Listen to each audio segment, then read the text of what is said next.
正伫台北市。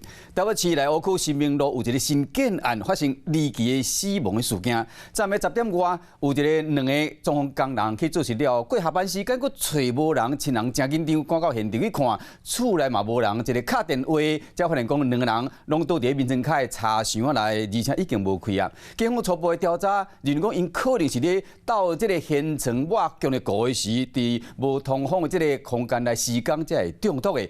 验过路检署发现讲现场有毒的物质，伊的浓度真低，所以讲详细死亡原因爱搁调查。 2个人落车位面，煞是因最后的形影。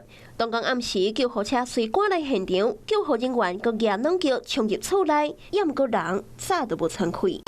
事发在台北市内湖这一处新建案，一户大约2000万。当时2名工人在5楼装潢被发现的时候，倒卧室内，已经明显死亡。我不知道，刚刚我隔壁早上才跟我讲说，好像有人这样子，我吓我一跳，我下来问说到底是怎么了，吓死我了。日头早警方搁来调查，因为伤过离奇，2个人无外伤，也毋过过身的所在，疑似是伫单人的现场内底。敢若78公分宽，2个查甫人被挤入去，其实真勉强。代志就伫昨2个工人为透早7、8点就入去施工，要到会当掀起来的床架。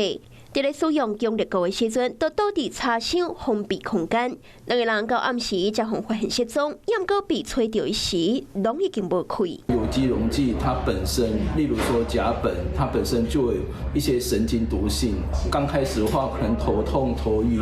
那如果浓度很大的话，有可能会有昏迷、抽搐，会有生命的危险。通常若是咧油测，空气中挥发性有机溶剂浓度上悬达到500 ppm， 若是空气中加苯的浓度达到1800到2000 ppm， 1点钟内都有可能会有死亡的风险。现场其实都有通风，而且加上2个人被发现的地点是比较特殊的地点，目前初判这跟工作是没有关系。路检署等下到现场详细调查，装潢公司嘛敢若讲已经伫现场处理，都无愿意搁加讲。 也毋过，规件案件疑点真多，恐惊都爱等司法修验了后，才会当知影真正死因。Hello， 我是蒋欣梅，想要抢先掌握最及时的新闻资讯吗？赶快订阅、按赞、开启小铃铛，锁定华视新闻 YouTube 频道。